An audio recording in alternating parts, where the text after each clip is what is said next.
Debbie, how you doing? I'm good. How are you? Yeah, not too bad at all, thank you. Well, today I know we were going to talk about the Once Upon a Time series and Alex and her journey with her team.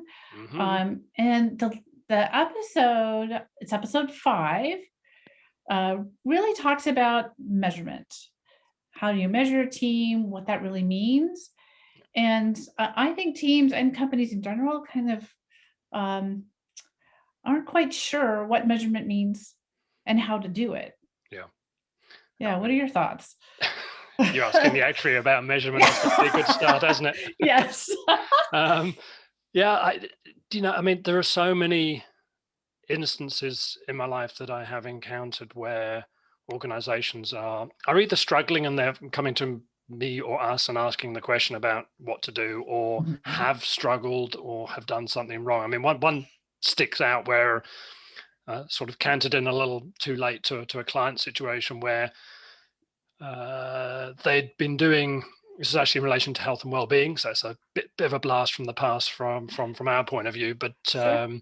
it's an organisation that was, I would say, they're the kind of the poster child of well-being in the UK. Had done a really great job. They would be standing on podiums and talking about what they'd done because they were really successful, and they looked great on paper, and they would they'd speak at all the conferences and stuff. And then um, we were brought in when there was a challenge laid down by the CFO, who said, great, love this, but Mhm.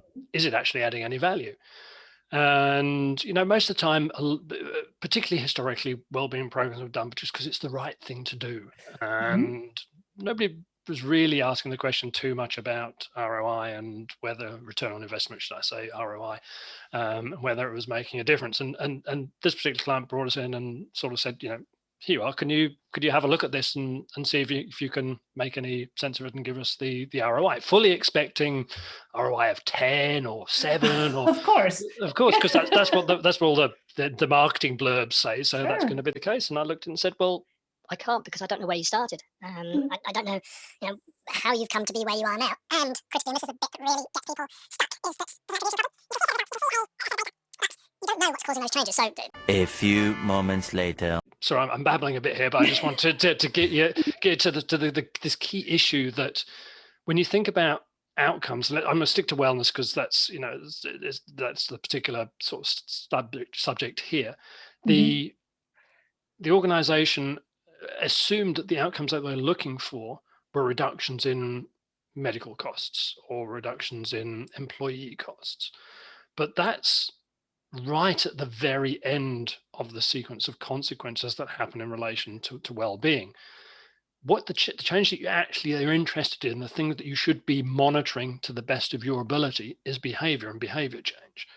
And that's where things usually go horribly wrong, because you're trying to measure change on an outcome that's 3 or 4 times removed. And changes in medical costs are down to so many factors. You've got basic underlying inflation, you've got people coming and going who are different risk profiles, you've got just the Mhm. random thing of people getting very sick. So your medical costs are jumping all over the place, and to try and apportion changes in that due to the well-being program, yeah, that's a bit of too much of a leap, and that's where most of the ROI calculations go wrong, and why actually most of the ROI calculations in well-being shouldn't be trusted. But that's not to say it can't be done. If the focus is on the right place, Mhm. then I think there can be a difference. Well, So does that shouldn't make that it? be done? Yeah, shouldn't that be done in advance Yes. before the program is rolled out? See, you know the answers already. Absolutely, and that's where big mistake when you when you make a change, when you're doing something that you want to evaluate, you've got to really think hard at the beginning of that process. What should we be measuring?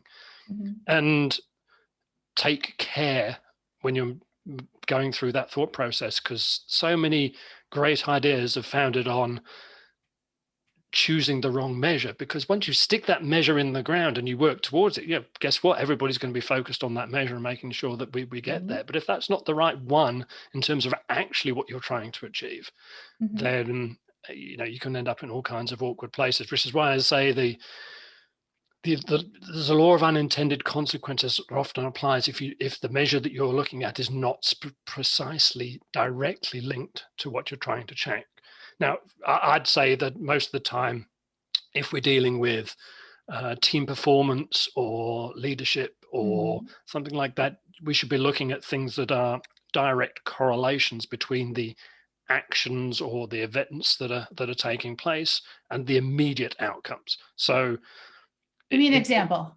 So let's think about things. So many of the teams that we work with struggle, for instance, with an issue called pairing, which is when we've discussed this in earlier conversations around the Alex series. And that's when individuals come together in the corridor instead of in the boardroom or in the team room where they sit down and openly discuss issues. So issues get debated outside of the team in pairs rather than inside the team where the value would actually be generated. So what you're actually trying to measure is that event. So what could you do legitimately? You can't measure the pairing because by definition that's covert and not seen, but you can measure the number of issues that are being brought to the team meeting and being addressed and being completed. So going through the due process of real issues, which is raise the real issue, discuss it, debate it, try and get consensus. If you can't get consensus, send people away to go and talk about it and bring it back to the table to get it, and then close it off once you've got complete agreement within the team. So you can measure those, and you can measure the number that are completed and agreed. But if you then, I suppose the analogy would be, you then measure happiness or satisfaction with the team and say that is due to the pairing or real issues being addressed. And that's the kind of there's some relationship between the two, but they're not the same things.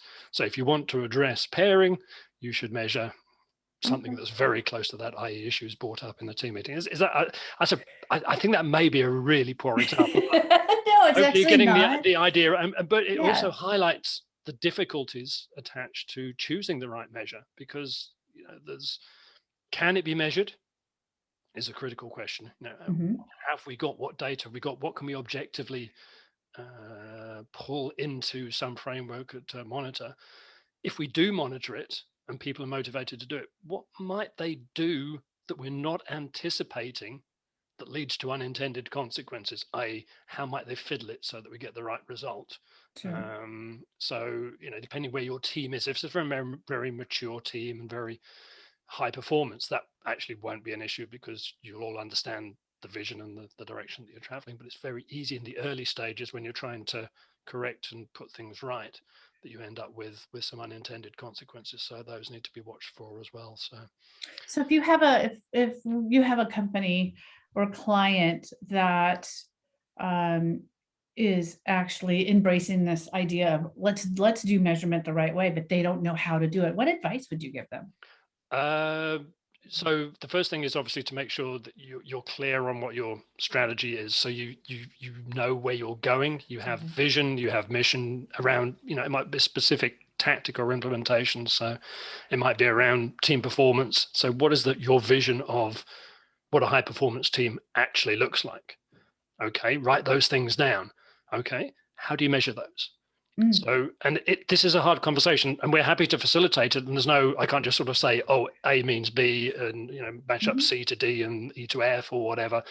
It's not as simple as that in this space. You're going to have to think carefully about what's that vision, what does success look like, what are we doing at that point in time, and then pick the measures that actually evaluate that vision. As I say, there's always worth looping back then and say, are there unintended consequences? What could possibly go wrong if we do measure this and we achieve this? What might we be doing that doesn't serve the vision and the purpose that we're actually trying to put together? So it's not that the advice I would give is to take time, pause, take deep breath, take a good look at what you're trying to achieve, and think very carefully. Don't knee-jerk reaction your way into a set of measures that just you think, right, I think that's the tendency for many teams, organizations, is just to pick the most obvious thing and sometimes that isn't the right thing, and there are good reasons why that is. So it's worth pausing at that time. And of course we can help. I'm very glad to help in terms of picking the right measures. So for instance, I mean, in our high performance teams assessment, we've done all the research to evaluate, what would we see in a high performing team environment, and there are just 20 criteria.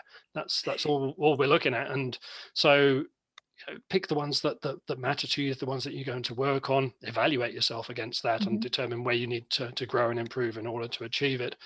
But make sure that everybody in the team understands then what you're measuring and why, and how it's going to serve the purpose. So that comes back to the whole communication piece. No, that's great. And what I'm taking from this conversation, because you're so wise at this stuff, is the measurement piece is actually not only critical, but it's a very positive piece. I think a lot of people think of measurement as, something that's not quite exciting or even sometimes punitive, but it's actually, it brings a positiveness of, let's measure, see how we're doing. Let's celebrate successes. Let's refine and fine tune what we're doing. I see that as a very positive piece. I don't think I really appreciated that before.